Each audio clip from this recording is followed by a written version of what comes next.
And welcome to Hannity Tonight. The Republican Party is undergoing a major shakeup in Washington as it tries to find a new Speaker of the House. Now that House Majority Leader Kevin McCarthy has dropped out of that race, reports are now surfacing that many Republicans, including the outgoing Speaker John Boehner, are encouraging Wisconsin Republican Paul Ryan to run. But Ryan's spokesman said he is still not throwing his hat in the ring. Here with reaction, former House Speaker, Fox News contributor Newt Gingrich. Mr. Speaker, welcome back. Good to see you. It's good to be with you. And your very hypothetical question on radio yesterday got a lot more reaction than I thought it would. So, for whatever that's worth. I do want to ask you about that. I'm glad you're jumping the gun on me just a hair. Let me ask this first question. 60% of Republicans say they feel betrayed by Washington Republicans. I've got to be honest, I'm one of them. Do they have a right to feel that? Yes. Explain. Well, the most recent survey that Gallup did, by 60 to 32, the American people want a smaller federal government. They're not getting it. You look at people who believe in the Second Amendment. You have a president who is consistently violating the Constitution, who's now suggesting by executive order he's going to impose various forms of gun control that he could never get through the Congress. Every time you turn around, there is something more outrageous coming out of Washington, and the Republicans don't seem to be capable of organizing a successful opposition. I think I'm very sympathetic to the problems that John Boehner had. I don't know, frankly, that anybody could have done a much better job, but I think what you're seeing has to be put in context. The Freedom Caucus is a symptom of a much deeper anger in the country. They're a symptom of the Donald Trump, Ben Carson, Carly Fiorina, Ted Cruz, who between them have about 60% of the vote in the Republican primary. And I think the Washington establishment, whether it's the K Street lobbyists, it's the news media, or it's the Republican members of the House and Senate, need to understand we're in the middle of a historic change, not just politics as usual, and the country is increasingly angry. I think one of the reasons Republicans feel betrayed is because promises keep being made that aren't kept. For example, repealing Obamacare or defunding Obamacare, using the power of the purse.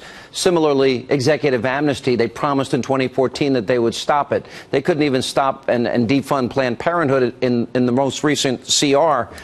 You were the last speaker to work with a Democratic president. You balanced the budget. You gave the country welfare reform. You ran on 10 items. You called it a contract with America.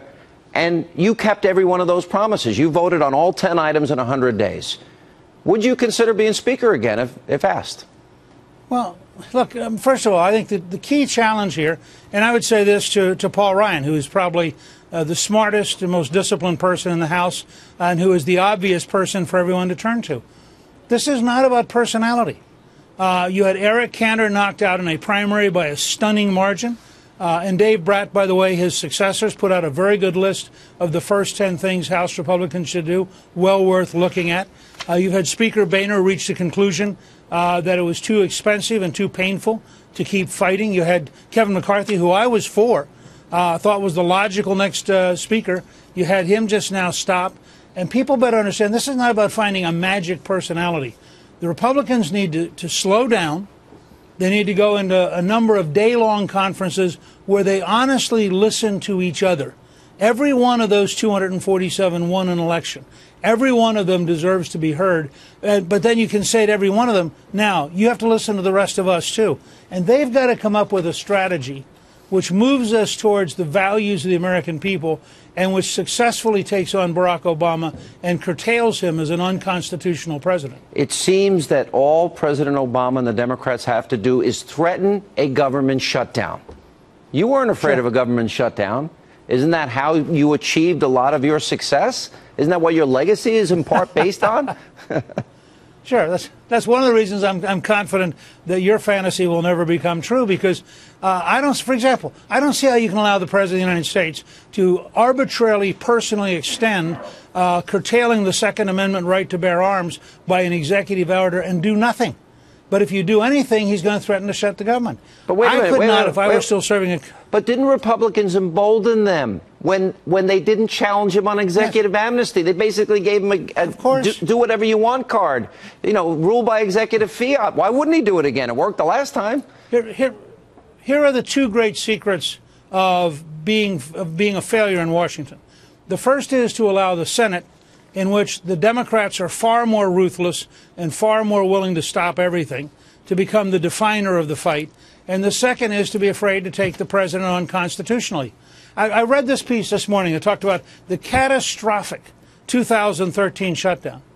One of the most successful Republican elections in history was 2014. Highest number of House members since 1928. Took control of the U.S. Senate. Largest number of state legislators in the history of the party since 1856. Largest number. Yet this Washington reporter says this was a catastrophic shutdown. Give me 3 more catastrophes and we'll control everything.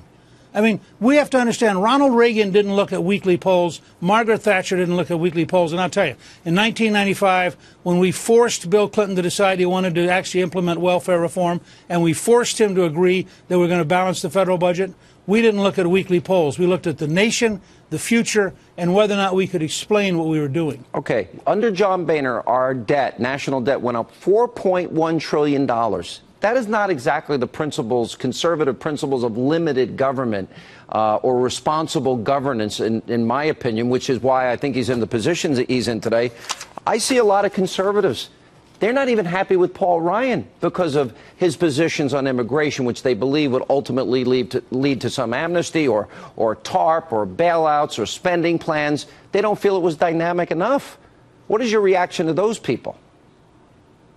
First of all, nobody's going to be perfect. Let's start there.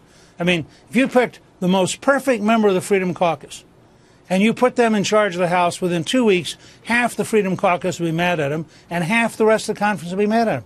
So just start with, these are troubled times. These are times that produce a Ben Carson, a Carly Fiorina, a Donald Trump, and on the other side, a Bernie Sanders.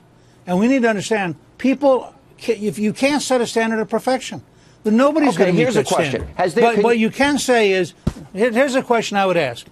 Before they pick a speaker, and Paul Ryan is a very, very smart guy, and if he wants to run, I suspect he'll probably win, partly because people are frightened right now and they all want to rush to get to a decision rather than stop and think, because it scares them to be in this level of turmoil, and the news media is beating on them and saying, you got to do something right now or it'll look terrible and you'll be really bad, which is, by the way, all baloney. The election's over a year off. Don't worry about it. Try to think through what the right thing is, but I'll tell you, what I would ask of any potential speaker is, tell me your strategy. Explain to me how you're going to bring the Republicans together in the House. Explain to me how you're going to stand up to the Senate. And explain to me how you're going to curtail the most unconstitutional president in history. Answer your 3 questions. If you were the person, what would you do?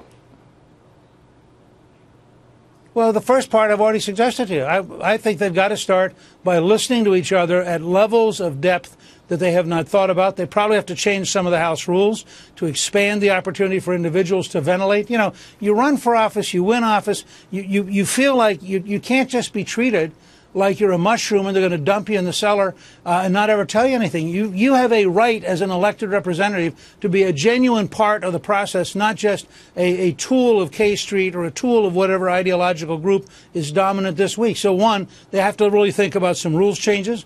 They have to think about a whole new model of listening to each other and working together. 2, I think they've got to say to the Senate, we love you guys. We know you're doing the best you can in a terrible place, and we know that somehow Harry Reid keeps buffaloing you guys, and that Schumer's about to be his replacement in buffaloing you guys. We're going to do what is right for the U.S. House, and we'll go to conference. We'll see you in conference, and we'll work out everything in conference. But we're not going to pass in the House what you think you can pass in the Senate, because the Democrats won't let you pass things that matter. And finally, I'd say to the president, and this has to happen. If this does not happen, you're going to have a run of unconstitutionality that will be terrifying between now and the new president coming in 2017. I would say to the president, you're out of money. You want to close the government, close the government. Let's go to the American people and talk about it. but we're not going to allow you to sell out America to the Iranians, who, by the way, are now the Russians' allies in Syria. We're not going to allow you to destroy the Second Amendment by executive fiat. We're not going to allow you to destroy the American process of immigration and citizenship by executive order. We're not going to, and even George Will, who's a very solid establishment guy, has come out for impeaching the head of the Internal Revenue Service, which affects every taxpayer in the country. Well, you know, there's an easy gimme. I mean, if George Will thinks this guy's bad enough, and Andy McCarthy began calling for it a year ago, surely the House Republicans have an easy target to start down the road on. They're going to set up a committee on Planned Parenthood. That's the right step. Trey Gowdy's doing a great job.